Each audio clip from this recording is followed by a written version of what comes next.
Então vamos lá. Evangelho de Mateus, capítulo 20, a partir do verso 20 até o 28, eu vou lendo a Nova Almeida atualizada. O texto sagrado diz: então se aproximou de Jesus a mulher de Zebedeu, com seus filhos, e adorando, pediu-lhe um favor. Jesus lhe perguntou: o que você quer? Ela respondeu: mande que, no seu reino, esses meus 2 filhos se assentem, um à sua direita e o outro à sua esquerda. Mas Jesus disse: vocês não sabem o que estão pedindo. Será que podem beber o cálice que eu estou para beber? Eles responderam: podemos. Então Jesus lhe disse: vocês beberão o meu cálice.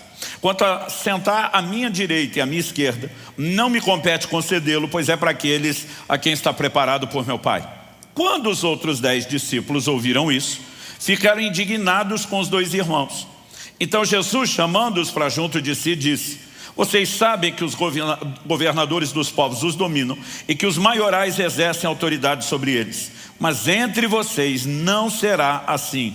Pelo contrário, quem quiser tornar-se grande entre vocês, que se coloque a serviço dos outros. E quem quiser ser o primeiro entre vocês, que seja servo de vocês. Tal como o Filho do Homem, que não veio para ser servido, mas para servir e dar a sua vida em resgate por muitos. Bom, eu quero tomar esse texto como o ponto de partida e o trilho da nossa reflexão hoje. A situação toda, em termos de pano de fundo, gira em torno de um pedido que foi feito por Tiago e João. Pastor, o nome de Tiago e João não estão no texto, é verdade, mas quando você cruza as informações dos evangelhos, eles são os filhos de Zebedeu, a quem o verso 20 faz menção. Segundo, nós também lemos que o versículo 24 diz que quando os outros 10 discípulos, então nós temos 2 de um lado e os outros 10. Então, esses 2 discípulos são Tiago e João. O Evangelho de Marcos, por exemplo, não menciona a presença da mãe. Fala dos 2 fazendo o pedido. O Evangelho de Mateus registra a mãe como articuladora, mas obviamente os 2 estão juntos no pedido, porque Jesus já responde na perspectiva do plural, né? Por exemplo, o texto diz a partir do verso 21, falando para a mãe: o que você quer? Ela fala sobre os filhos. Quando Jesus responde no verso 22, ele diz: vocês não sabem. Agora a conversa foi para o plural. O texto diz: vocês podem beber o meu cálice. A Bíblia diz: eles, plural, responderam. Então a mãe está lá junto com os filhos. Obviamente os filhos estão articulando, usaram uma mãe para dar uma pressionada em Jesus. E o que exatamente eles estão pedindo? Uma coisa simplesinha: quando o Senhor assumir seu reino, se sentar no trono da sua glória, então o que eles estão falando? Eles olhavam para Jesus como o Messias, o cumprimento das promessas do Antigo Testamento, que na cabeça de praticamente todo judeu envolvia o estabelecimento de um reino físico. Inicialmente eles não tinham ideia ou noção de um reino espiritual. Então, por exemplo, quando Deus faz uma promessa a Davi: não faltará descendente seu que se assente no trono perpetuamente. O que exatamente Deus estava prometendo?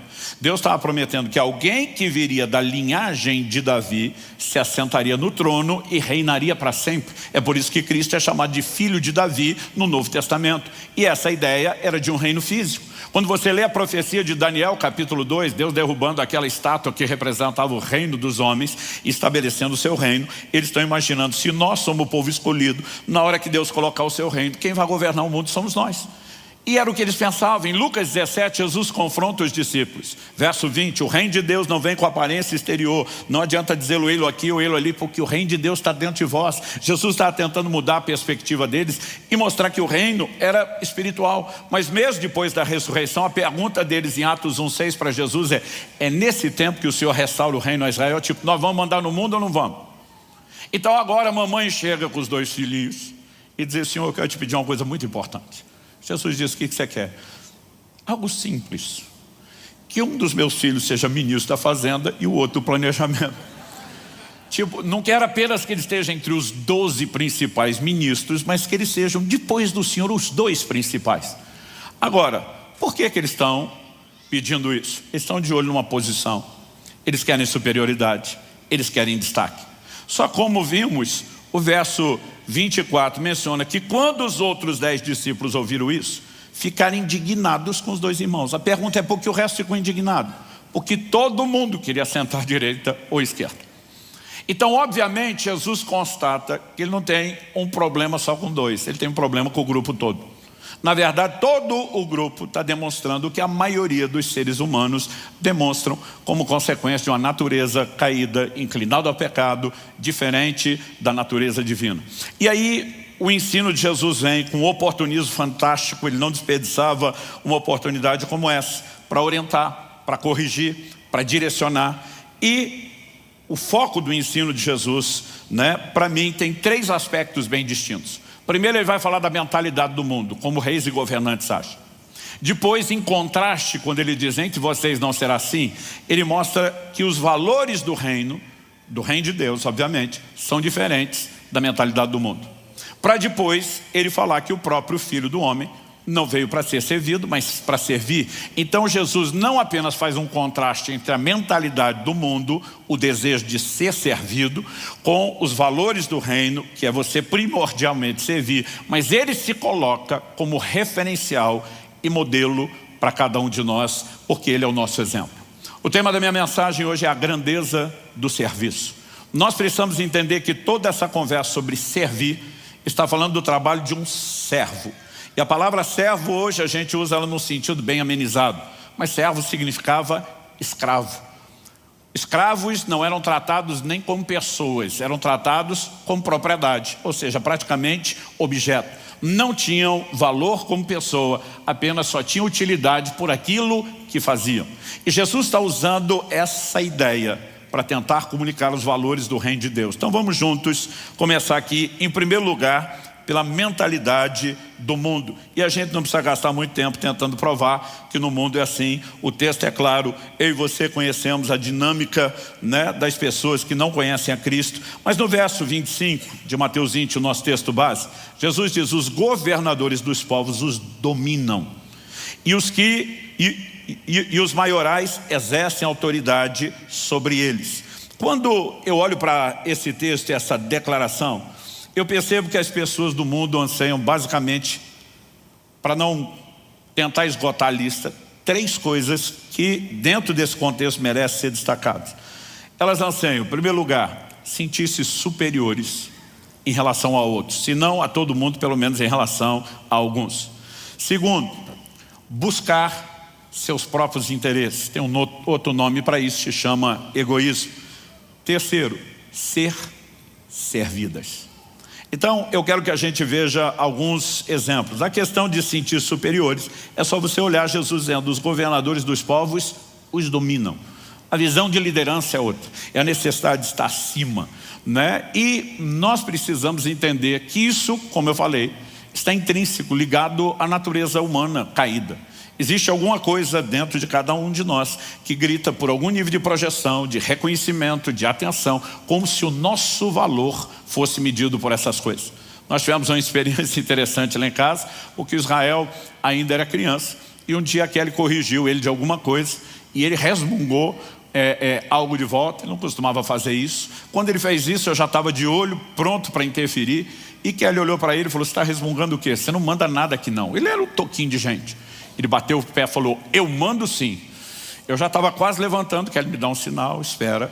E ela pergunta: no que você manda? Ele falou: nos meus brinquedos. O pai manda em você, você manda em mim, mas eu mando nos meus brinquedos. Tipo, eu posso não estar no topo da cadeia da pirâmide, mas também não estou lá na base. Eu preciso mandar em alguma coisa. Criança, já sentindo essa necessidade. Por quê? Está ligado à nossa natureza.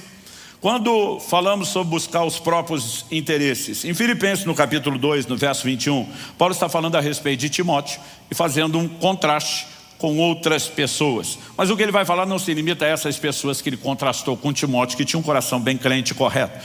Ele diz: todos os outros buscam seus próprios interesses. Sabe, as pessoas estão muito focadas naquilo que é delas.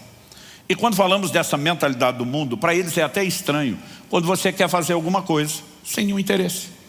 Eu já tive pessoas que eu tentando abençoar, elas ficam todas ariscas, desconfiadas. O que você vai ganhar com isso? Nada, só quero te ajudar. Por quê? Tipo assim, ninguém age dessa forma. Aliás, anos atrás, eu me lembro de uma ocasião que no dia nosso de descanso eu fui para o cinema e cheguei antes no shopping, falei, vou comprar primeiro os ingressos, depois vou comer, esperar o resto da família chegar. E eu lembro que quando eu comprei o ingresso, paguei em dinheiro, a pessoa me deu troco. Eu devia ter feito isso na hora, não conferi o troco. Só fui perceber que o troco estava errado na hora que eu fui comprar comida enquanto esperava o horário do filme e o resto da família. Aí eu percebi, falei, peraí, eu dei R$50. A pessoa me deu o troco e os 50 de volta. Ela me deu 50 a mais. Então eu terminei de comer, fiz tudo com calma, voltei lá para a fila da bilheteria, esperei ser atendido, escolhi o caixa dela, falei, olha, eu tive agora há pouco comprando aqui alguns ingressos. Ela falou, não, eu lembro de você. Eu falei, então, eu percebi que você me deu o troco errado. Quando falei isso, foi a mesma coisa que apertar um botão, né, para botar o vulcão em erupção. O senhor tinha que ter conferido na hora. E ela começou a gritar, eu falei, moça, deixa eu falar. Ela disse, não tenho o que falar, ou confere na hora ou não tenho o que resolver. E eu ficava tentando e ela não me deixava. De repente chegou uma hora, eu falei, só tem um jeito, eu tenho que fazer mais barulho. E aí eu quase gritei com ela, eu falei, eu posso falar? E quando eu fiz isso, chamou a atenção de todo mundo. E daqui a pouco veio o gerente. Eu imaginei, o gerente vai me ajudar. Ele falou, senhor, posso ajudar? Eu falei, eu espero que sim. Eu estou tentando falar, sou funcionário aqui, não me deixa falar. Ele disse, o que aconteceu? Eu falei, ela me deu o troco errado. O senhor tinha que ter conferido na hora. Começou a mesma coisa. E falou, eu tentava interferir. Eu falei, posso só falar? Depois você continua. E ele tá soltando os cachorros. E teve uma hora que eu ergui a voz com ele. Agora eu já estava ficando irritado. Posso falar ou não posso? Porque ela não deixou, você também não vai deixar? Eu falei, deixa eu falar, depois você continua? Sim. Falei, ela me deu o troco a mais. Tenho que ouvir vocês ir embora e ficar com o dinheiro ou posso devolver? Aí os dois ficaram com aquela cara de tacho. Ah, desculpa, é que ninguém faz isso, tal. Eu falei, ninguém pode até fazer isso, mas eu ouvi, quando estão pedindo, não custa nada para vocês. Mas eu vi que ficou aquele climão com todo mundo em volta. As pessoas não conseguem acreditar que você, de alguma forma, vai lutar pelo interesse de outro. Por quê? É uma mentalidade, é um padrão, é uma cultura. E nós precisamos lembrar, vamos falar daqui a pouco, estamos na contramão. E, além do anseio de superioridade, do foco só no próprio interesse, o anseio de ser servido. Por quê? De alguma forma está relacionado tanto com o próprio egoísmo já mencionado, como com o anseio de superioridade. Em Lucas 22, 27, Jesus pergunta, pois qual é maior? Aquele que está à mesa ou aquele que serve? E Jesus responde, falando da perspectiva mundana, não é verdade que é aquele que está à mesa? Isso é o que todo mundo pensa. Quem está servindo é o menor, quem está sendo servido é o maior. Mas Jesus vai apresentar em Lucas 22 a mesma ideia e o conceito que ele apresentou em Mateus 20. Eu não vim para ser servido, eu vim para servir. Jesus mostra que ele está na contramão dessa mentalidade mundana. Quando o apóstolo Paulo, escrevendo pelo Espírito Santo, registra em 2 Timóteo capítulo 3, um comentário de como as coisas serão no tempo do fim, ele mostra que só vai ficar pior. Ele diz o seguinte, eu vou ler o verso 1 e depois vou dar uma enxugada entre o 2 até o 5. Ele diz, mas você precisa saber disso. Nos últimos dias sobrevirão tempos difíceis. Qual a definição de tempos difíceis? Aqui nesse texto, ele não está falando de circunstâncias. Ele diz assim, pois os seres humanos serão, então ele está falando de comportamento. Olha, primeiro item da lista. Pois os seres humanos serão egoístas. Pastor, já não são? São, mas vão ficar pior. Pois os seres humanos serão egoístas. Eu vou tirar só alguns aspectos de uma lista que é maior. Sem afeição natural, troque isso por empatia com os outros. Inimigos do bem. Como que alguém que é egoísta é inimigo do bem? Ele é inimigo do bem dos outros, não inimigo do seu próprio bem, porque o egoísta está bem interessado no seu próprio bem. Então a lista vai, egoístas, sem afeição natural, inimigos do bem, tendo forma de piedade, mas negando o poder dela. Ele não está falando meramente de ímpios. Ele está falando de gente, tanto que no verso 4 ele diz, mais amigos dos prazeres do que de Deus. Para ser chamado de amigo de Deus, tem que ter saído da inimizade por meio da conversão. Mas alguma coisa está sendo balançada e prejudicada no relacionamento com Deus e na maneira de viver a vida cristã. Então ele está dizendo, pode ter comportamento de crente, pode vir na igreja, pode levantar a mão, pode adorar, pode seguir a cartilha, tem aparência de piedade. Mas se não entendeu a dinâmica de serviço, está negando o poder dela. O que nós estamos tratando aqui é o que gira em torno da essência do cristianismo e nós precisamos reconhecer isso. Mas as coisas só vão piorar no tempo do fim.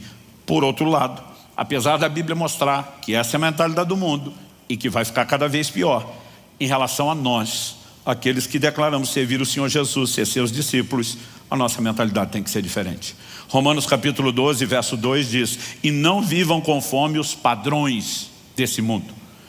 Outra tradução, as mais clássicas, diz: não vos conformeis. Conformar é tomar a forma, é se moldar, é se ajustar. Então a Bíblia apresenta a ideia contrária: mas deixem que Deus os transforme pela renovação da mente, para que possam experimentar qual é a boa, agradável e perfeita vontade de Deus. Então, para não tomar a forma do mundo, só tem um jeito: é ser transformado, ficar diferente deles. Como Deus transforma?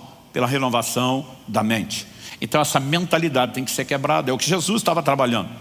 Ele está olhando para a futura liderança da igreja, os responsáveis pela continuidade do evangelho quando ele não estiver mais presente, e diz: vocês estão programadinhos do jeito que o mundo e a natureza da velha criatura funciona. Então Jesus está dizendo: tem que ser reprogramado. E a palavra de Deus precisa mudar a nossa mentalidade. E qual é a ideia de mudança de mentalidade? É substituir a mentalidade mundana pelos valores do reino de Deus. Muitas vezes no reino de Deus a Bíblia vai usar verdades do reino natural como um paralelo para ilustrar verdades do plano espiritual. Mas muitas vezes você vai perceber que os valores do reino são completamente diferentes de qualquer coisa no plano natural. Um exemplo: a matemática do reino natural. Quando você divide o que tem, você fica com menos. No reino de Deus, quando você divide, na verdade você multiplica. A Bíblia diz, muito claramente sobre esse princípio, que é a lei de dar e receber. Então nós precisamos entender quais são os valores do reino. Então, depois de Jesus dizer que os governadores do mundo dominam, ele diz, verso 26, mas entre vocês não será assim. Ele diz pelo contrário, não só não vai ser igual, como tem que ser o oposto. Será que você pode repetir essa frase comigo? Diga: entre nós não será assim. Se não for pedir muito, fala para algum vizinho do seu lado. Diga: entre nós não será assim.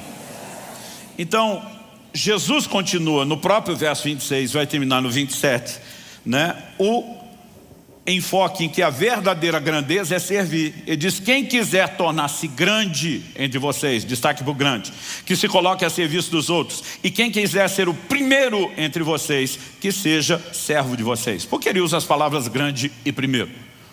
Porque não é o pano de fundo de toda a conversa. O que é que Tiago e João, os filhos de Zebedeu, vieram pedir junto com a mamãe? Nós queremos estar entre os maiores, ser grande. Nós queremos ter primazia, estar entre os primeiros. Jesus disse: vocês querem ambicionar isso? Ambicione da forma correta. Mire a grandeza do reino, não a mentalidade do mundo. E a grandeza do reino de Deus é o quê? É o serviço. Se coloque a serviço dos outros. Seja servo dos outros. Então, qual é o padrão para a forma como eu e você devemos interagir e nos relacionar com as pessoas?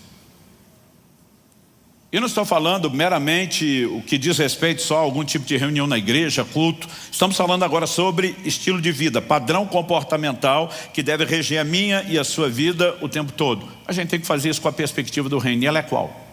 Filipenses capítulo 2 nos diz o seguinte nos versos 3 e 4. Não façam nada por interesse pessoal, troque por egoísmo, ou vaidade, anseio de grandeza, mas por humildade, cada um considerando os outros superiores a si mesmo, não tendo em vista somente seus próprios interesses, mas também os dos outros. Eu acho curioso que a Bíblia não manda você se considerar inferior. Ela manda você considerar outro superior. Isso significa o quê? Nosso valor nunca é diminuído. Mas diferente da mentalidade mundana, onde quem está sendo servido é que é o cara, e quem está servindo não é ninguém. O Senhor está dizendo: coloque os outros à mesa. Considere eles superiores. E você assuma a posição e a função de servo. Quem está entendendo? Por exemplo, 1 Coríntios capítulo 10, verso 24. Não vou ser exaustivo, gastar os textos todos, mas nós precisamos ver que a Bíblia é recorrente nisso. Ninguém busque o seu próprio interesse, e sim o de seu próximo. Então, se a ideia é servir, e a grandeza no reino de Deus está relacionada à disposição de servir, eu gostaria de fazer uma categorização aqui só para efeito funcional. Antes até de fazê-la, eu gostaria de dizer que muitas vezes, quando nós tentamos separar o que é espiritual do que é natural, muitas vezes nós estamos errando em aspectos onde isso não pode ser separado. Por exemplo, alguns imaginam que a maneira como você simplesmente vive no dia a dia, fora dos cultos, lá no seu trabalho, é algo meramente natural. Então a gente divide secular de um lado, espiritual do outro. De acordo com a Bíblia, não. A orientação da palavra de Deus é: vocês, servos, trabalhem direito, não só para agradar o seu Senhor quando você está debaixo de supervisão. Ele diz: faça isso para Cristo. É a Cristo o Senhor que vocês estão servindo. Ou seja, a Bíblia está dizendo que lá no seu lugar de trabalho você tem a oportunidade de pôr em prática o seu cristianismo e dizer: eu vou dar o melhor de mim nesse lugar, e toda a minha excelência não é para fazer moral com ninguém, não é apenas algo egoísta da perspectiva de eu quero ser promovido, mas muito mais do que isso, é um entendimento: eu faço isso para o Senhor Jesus Cristo.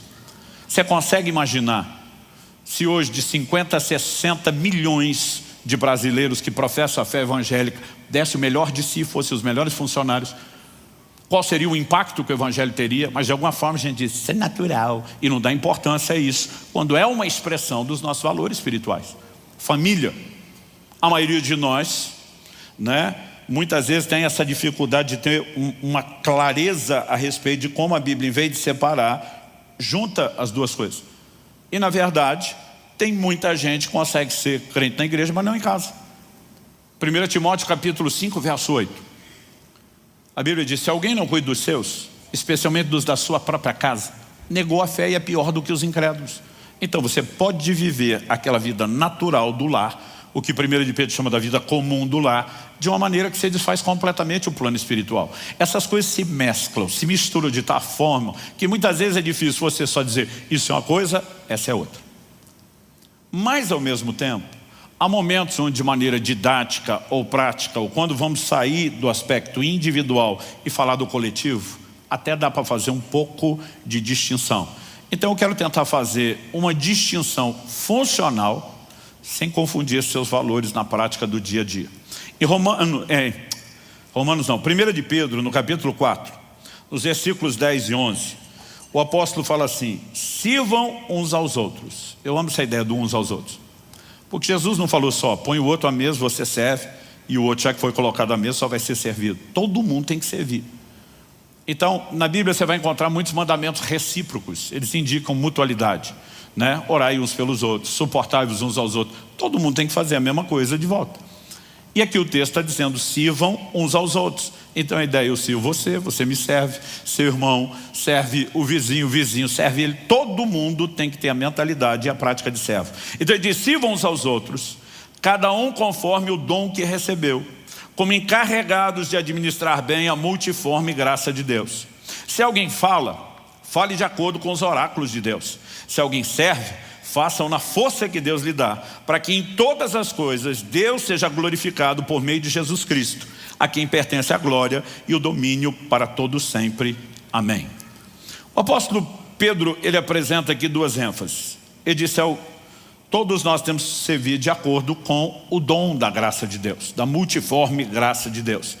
E quando ele está falando de dons, ele está falando que algumas dessas manifestações de serviço, elas têm uma essência espiritual.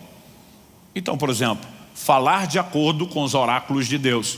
Não dá para você dizer que é algo que se mistura só com o natural. A gente vai entender que tem que ter uma inspiração, tem que ter o elemento profético, tem que ter fluir dos dons. Mas ao mesmo tempo ele só diz: se alguém serve, faça com a força que Deus dá. Porque até na hora de servir, eu e você podemos, se depender só de mera dedicação humana, nos sentir um pouco cansados ou desanimados. Mas ele está dizendo que as duas coisas se combinam.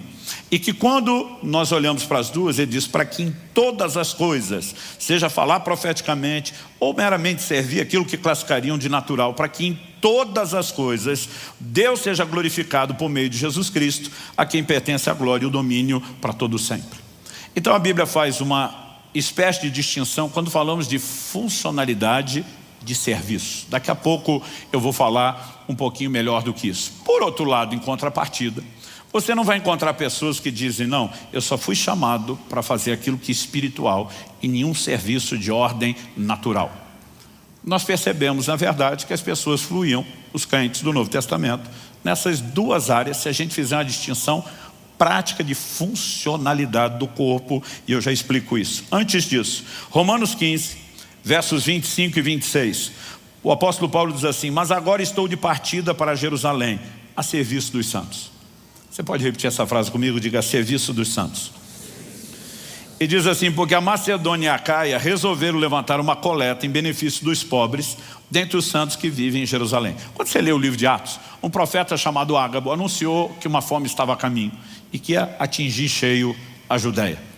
Os irmãos já começaram a se mobilizar antes, várias igrejas se uniram e fizeram uma grande coleta e arrecadação de fundos para socorrer aqueles irmãos que estariam sendo em pouco tempo atingidos pela crise.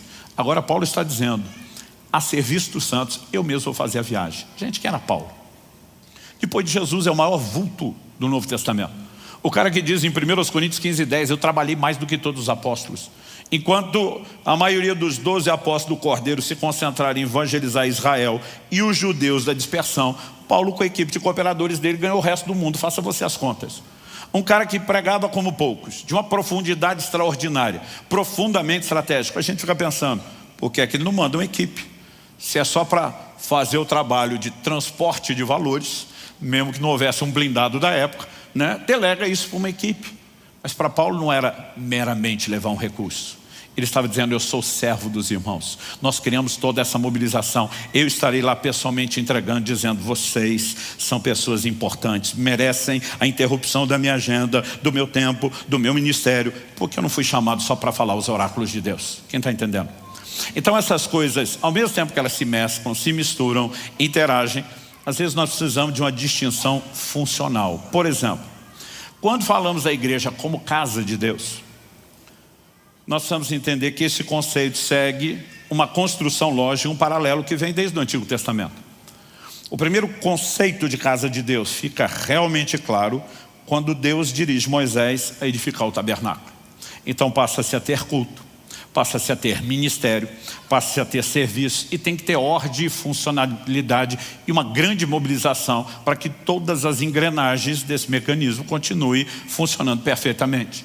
Então Deus diz: de todas as tribos, uma será a tribo ministerial, a tribo de Levi. Mas Deus diz: na tribo de Levi nós vamos fazer algumas divisões. Então nós vamos ter as famílias sacerdotais que ministram no altar. E todo o resto da tribo de Levi, os levitas, eles são o apoio e o suporte para que tudo funcione. Naquela época, primeiramente, o tabernáculo era móvel. Eles estavam peregrinando pelo deserto.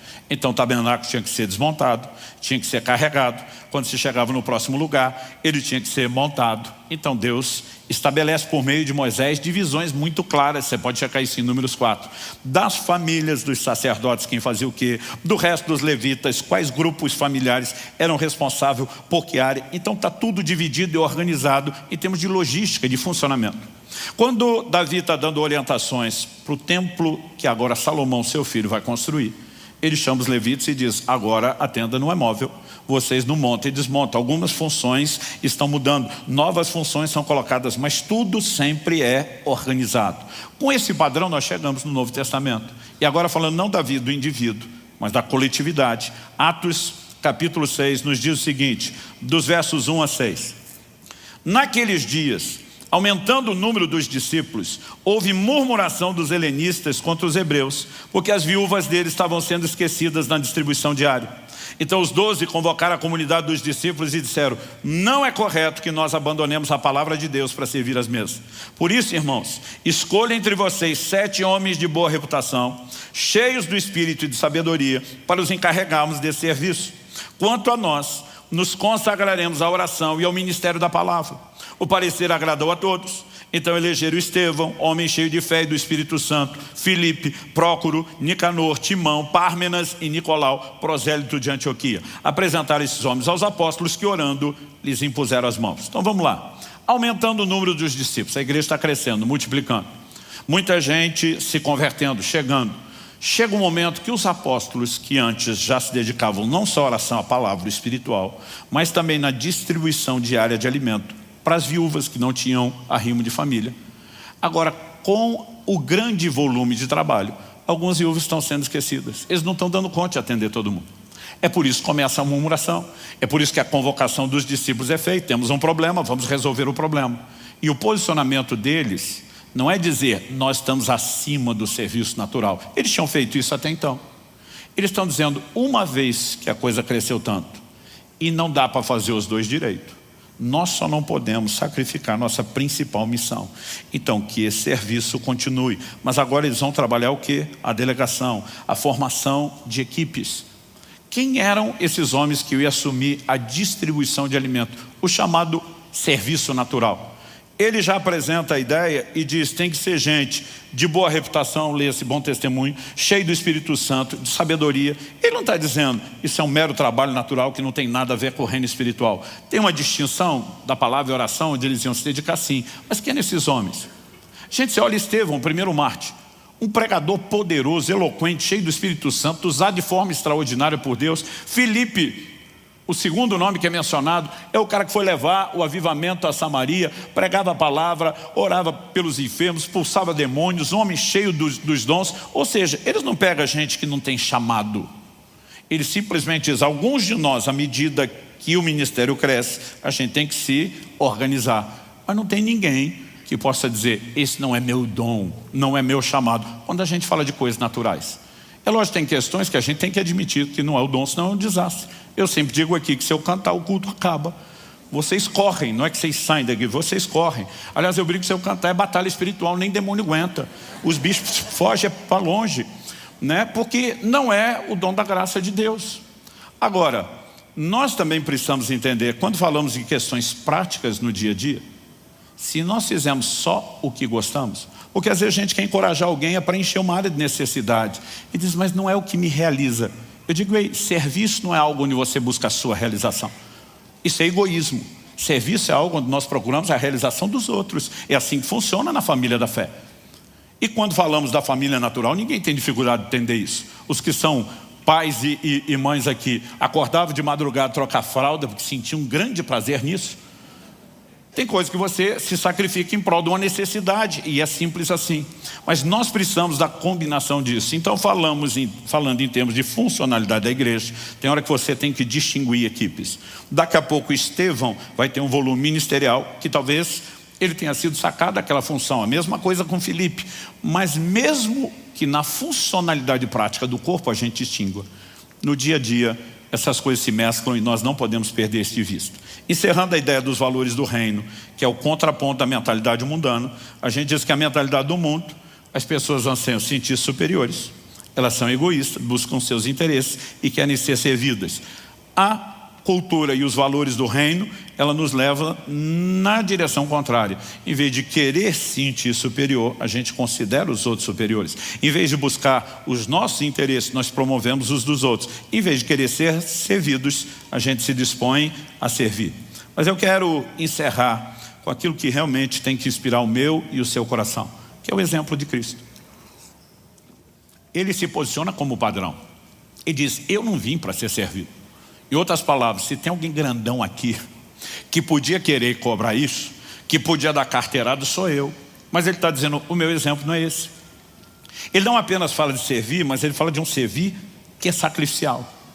Eu não vim para ser servido, eu vim para servir e dar a minha vida. Aqui ele está definindo o padrão e a natureza do serviço, que, como eu disse, não tem a ver com fazer só o que você gosta, tem a ver com negar-se a si mesmo. Então, o próprio Jesus, eu vou repetir o verso 26 e 27 que já lemos, e agora o 28. E diz, entre vocês não será assim, pelo contrário, quem quiser tornar-se grande entre vocês, se coloque a serviço de outros. Quem quiser ser o primeiro entre vocês, seja servo de vocês, tal como o filho do homem. Aqui ele bota o padrão, que não veio para ser servido, mas para servir e dar a vida em resgate por muitos. Tal como ele está se posicionando, eu sou o referencial, eu sou o modelo. Aliás, toda a essência do evangelho que cremos e pregamos gira em torno de sermos semelhantes a Jesus. Quem diz estar nele deve andar como ele andou. Ele nos deixou exemplo para que a gente siga as suas pegadas. Sede meus imitadores como eu sou de Cristo. Efésios 4,13, até que todos cheguemos à estatura do varão perfeito. Segundo aos Coríntios 3,18, somos transformados de glória em glória na imagem do Senhor. Assim como trouxemos a imagem do homem terreno, Adão, traremos a imagem do homem celestial. A Bíblia converge numa direção. Aos que dantes conheceu, Romanos 8,29, os predestinou para serem conformes à imagem de seu Filho. O grande projeto de Deus, chamado cristianismo, é que eu e você sejamos semelhantes a Jesus. Agora, apesar de buscar essa semelhança geral em tudo que diz respeito ao seu caráter e comportamento, aqui Jesus está dando um padrão específico.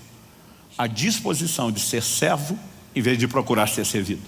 Essa é a essência da natureza do Senhor e do Evangelho, né? Ou do alvo aonde o Evangelho deveria nos levar quando falamos da prática da vida cristã. Quem está entendendo? Em João no capítulo 13, Jesus se posiciona com o que hoje a gente chamaria de uma toalha e uma bacia. Ele olha para os discípulos e diz: vou lavar os pés de vocês. Pedro enlouquece. Ele diz: de jeito nenhum, meus pés o Senhor não vai lavar. Por que Pedro reagiu dessa forma? Quem era responsável naquela cultura? Era parte da hospitalidade. Quando alguém chegava, a primeira coisa, lavar os pés. Primeiro, eles não tinham ruas pavimentadas como as nossas. Mesmo nas poucas ruas, né, principais das cidades e estradas que os romanos fizeram com pavimento, obviamente havia poeira o tempo todo. Sapatos deles não eram fechados como o nosso, eram sandálias. Então chegavam empoeirado. A preocupação de lavar não era: não suja a minha casa. Tipo, alguns lugares você chega e tem que tirar, né, o calçado. Por quê? O próprio chão da casa era de terra batida. Aquilo dizia respeito ao conforto. Agora, você imagina quem era o responsável por lavar os pés? A missão normalmente era dos servos, lê-se escravos, e normalmente entre eles o mais fulamba de todos. Aí Jesus está dizendo: eu vou fazer o papel de um escravo, e o menorzinho deles. Pedro diz: de jeito nenhum. É como se Pedro estivesse tentando dizer: presta atenção, Jesus, tu é o cara. O senhor não pode se rebaixar a esse nível. Mas quando Pedro fala assim, Jesus diz: se eu não lavar os seus pés, você não tem parte comigo. O que ele está dizendo: se você não entende o que eu faço e não for abraçar essa visão, você está fora do time, você está fora do reino. Porque aqui funciona diferente. Pedro diz: então lava não só os pés, a cabeça. O Pedro era top. Falar pensando e pensar falando. Naquele momento ele diz: eu estou dentro. Então Jesus está dentro, não é só ser lavado. Ele termina o que ele fez em João 13,15, dizendo exatamente essas palavras: porque eu lhes dei o exemplo, para que como eu fiz, vocês também façam.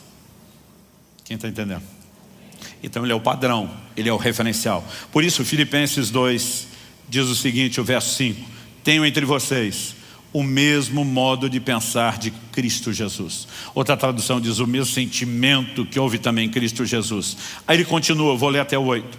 Que mesmo existindo na forma de Deus, não considerou ser igual a Deus algo que deveria ser retido a qualquer custo. Pelo contrário, ele se esvaziou assumindo a forma de servo. Diga comigo: assumindo a forma de servo. Pastor, não é a forma de homem? A Bíblia diz: assumindo a forma de servo, tornando-se semelhante aos seres humanos. Então ele precisava se tornar um de nós, não só pela redenção, mas para nos servir. Mas o que ele fez foi assumir a forma de servo. E o texto continua e diz o seguinte: e reconhecido em figura humana, ele se humilhou, tornando-se obediente até a morte e morte de cruz. Qual a perspectiva de serviço? Aquela que Jesus nos deu exemplo para imitar. Você abre mão de qualquer ideia ou pensamento de superioridade e diz: eu não apenas nivelo, eu me coloco abaixo. Quando eu descer for um deles, eu sou servo deles. Eu faço isso me humilhando, não me exaltando. Eu faço isso me sacrificando, dando a própria vida. Eu não estou atrás dos meus interesses. O padrão está claramente estabelecido. Agora, o que buga a minha cabeça não é o Deus tão grande conseguir vir numa forma tão limitada como a do homem para nos servir. Porque o texto fala que por causa do que Jesus fez, Deus o exaltou. Verso 9, o texto diz: por isso também Deus o exaltou sobremaneira. Ele deu o nome que está acima de todo nome, para que o nome de Jesus se dobre todo o joelho, nos céus, na terra e debaixo da terra, e toda língua confesse que Jesus Cristo é Senhor, para a glória de Deus Pai. Aí os mais carnais de nós pensam assim: se humilhou um tempo, depois voltou para o lugar dele, agora todo mundo tem que servi-lo. A pergunta é: Jesus foi servo só nos dias do seu ministério terreno? Em Lucas, no capítulo 12, no verso 37, Jesus está contando uma parábola. E a ideia da alegoria é falar a respeito da sua vinda. Então ele está falando de um personagem. A gente pode tratar de hipotético, fictício, virtual, mas ele está estabelecendo um paralelo sobre o que ele vai fazer. Ele está falando da importância dos servos serem fiéis, estarem prontos para vir do seu Senhor. Aí diz assim, Lucas 12, 37, bem-aventurados aqueles servos a quem o Senhor, quando vier, encontrar vigilantes. Em verdade lhes digo que ele há de cingir-se, dar-lhes lugar à mesa e, aproximando-se, os servirá. Eu não sei você, mas a minha cabeça buga com isso. Eu falo: para Jesus. Até quando o Senhor retomou a forma da qual o Senhor abriu mão e nós chegarmos lá, o Senhor vai botar a gente na mesa. e servir a gente. Isso não é só constrangedor, isso é insano. Mas sabe o que ele está dizendo? Servir não foi só uma temporada. É a expressão do caráter. Como que o Deus grandioso, Criador e sustentador de todas as coisas, vai nos receber assim, dizendo: eu penso assim, eu funciono assim, eu sou assim. E eu e você, que nos dizemos ser discípulos dele, não conseguimos ter inclinação para servir ninguém? Alguma coisa precisa ser despertada dentro de mim e dentro de você, para que a gente viva o Evangelho com a devida perspectiva. E entre outras coisas, uma que eu ousaria dizer está entre as principais: entender a grandeza do serviço. O que eu quero te propor como apelo prático para a gente terminar e passar cedo, Senhor: nós precisamos desenvolver enquanto indivíduos uma cultura de serviço. Eu lembro quando eu ainda era criança, eu e meus irmãos tivemos acesso a uma série desses gibis de história em quadrinhos que falava muito do comportamento dos escoteiros. Nunca fomos parte de nenhum clube de escoteiro, mas falava do sempre alerta, do sempre fazer uma boa ação, servir os outros, e a gente ficou empolgado com aquilo. E papai e mamãe deram corda na gente, tentando aproveitar aquela empolgação e dizer: são os valores do reino. Sabe, eu fico profundamente preocupado quando eu olho os filhos de tanta gente crescendo dentro da igreja, que não sabe nem o básico das boas maneiras. O que diz é a cultura do reino de Deus. Não dá lugar para um idoso sentar, não dá lugar para uma mulher grávida sentar, nem no culto, imagina fora, em qualquer outro lugar. Às vezes eles não conseguem reproduzir nem as boas maneiras que alguns ímpios têm. Eu fico pensando: será que nós estamos ensinando o que é de fato a cultura do reino?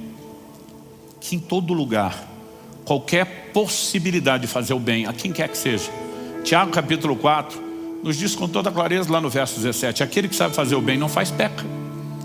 Então nós estamos sustentando uma aparência de piedade, mas negando a sua essência. Então você pode servir familiares, você pode servir vizinhos, você pode servir colegas de trabalho. Eu gosto de observar a dinâmica de comportamento. E às vezes até entre amigos, até entre irmãos, às vezes até entre ministros. A gente está junto num restaurante, comunhão, falando de Deus, comendo, chega a conta. Sempre tem um que levanta para ir para o banheiro. E a gente sabe que não é só o banheiro, porque é um perfil recorrente. É tipo: se eu puder escapar, sempre tentando levar vantagem. Em vez de ter aquele coração: não, por que eu não posso abençoar alguém? Por que eu não posso fazer algo? A gente tem tantas possibilidades e simplesmente dizer: eu vou ser servo de alguém. E nós precisamos praticar isso. No dia a dia, enquanto indivíduos, não nos faltará oportunidade para fazer isso. Mas coletivamente, como corpo de Cristo, assim como Paulo mobilizou várias igrejas em torno de um propósito, havia diretrizes, havia foco, havia regra. Muitas vezes nós temos mobilizações. E muitas dessas mobilizações acontecem aqui dentro. Como eu disse, nós temos um exército de voluntariado para que você entre e seja bem assistido a cada reunião, e a gente só procura melhorar isso. Mas aqueles que estão servindo você entenderam algo que agora você precisa entender. Você também não veio ser parte disso só para desfrutar. Outros chegarão e precisam do seu serviço. Não significa que a pessoa já tem que começar por aí, mas há algum momento onde a visão tem que ser abraçada. Quando falamos de serviço, não falamos só da dinâmica de funcionamento de reuniões, seja o culto às células. São áreas importantes de serviço. Não é só dos departamentos, são áreas importantes de serviço. Nós temos um braço extraordinário da igreja atuando do lado de fora, que é o alcance social. Me alegra quando eu ouço testemunhos de empresários que comandam um exército de funcionários, dão ordem para tudo e para tudo, mas daqui a pouco estão lá na rua, servindo alimento para um morador de rua, declarando: você é alguém que eu estou considerando superior, para expressar o amor de Jesus Cristo. Você não tem noção do que isso faz no nosso caráter, do como isso nos leva a uma sujeição ao governo de Cristo, não só de forma verbal. E a minha oração é que Deus nos desperte para a grandeza do serviço. Que esse mês, quando trabalharmos esses valores, não possa a gente chegar no fim, vamos ter uma grande festa com o time de voluntários dizendo: foi só um mês de recrutamento. Que possa ser um mês da difusão e da recepção dos valores do reino de Deus, que deve nortear a minha e a sua vida. Você recebe essa palavra em nome de Jesus? Eu quero terminar te apresentando um plus, um encorajamento a mais. Não deve ser a nossa motivação, porque a nossa motivação é ser semelhante a Jesus, mas é um efeito colateral inevitável, é uma consequência inevitável. A Bíblia diz que o mesmo Jesus que se humilhou, Deus o exaltou soberanamente. Hebreus capítulo 6, verso 10 diz assim, eu termino com esse texto: porque Deus não é injusto para se esquecer do trabalho que vocês fizeram e do amor que mostraram para com o seu nome, pois vocês serviram, passado, e ainda estão servindo, presente, os santos. A Bíblia diz que Deus está olhando para todo mundo, que não só serviu, mas continua servindo, porque isso é algo que a gente não pode desanimar. E Ele não é injusto para esquecer o que temos feito. Ele entende que isso é uma expressão de amor pelo nome dEle, não só de trabalho. E Ele diz, eu vou recompensar cada um. Como eu disse, não é o motivo principal, mas é um baita efeito colateral que Deus fez questão que eu e você soubéssemos, para que servisse de estímulo. Um dia eu e você estaremos diante dEle. E haverá prestação de contas. E seremos questionados se servimos ou não servimos. Mas para todos aqueles que não só servimos, mas fizemos bem, Ele vai dizer, servo bom e fiel, entra. E naquele dia não tem sacrifício que eu e você possamos ter feito, que não vai valer a pena. Pai, que a Tua palavra produza resultado não só aqui e agora, que ela produza mais do que informação ou alinhamento, que ela trabalhe em nós, que ela quebre as estruturas da nossa natureza carnal, que ela, pelo poder do Espírito Santo, renove a nossa mente, a nossa forma de pensar, que ela gere fé, porque é o alimento da fé, para que possamos corresponder e abraçar esses valores, que ela haja não só aqui e agora, mas depois de deixarmos esse lugar, e que a Tua palavra cumpra o propósito pelo qual tem sido liberada. É a nossa oração em nome de Jesus. Amém.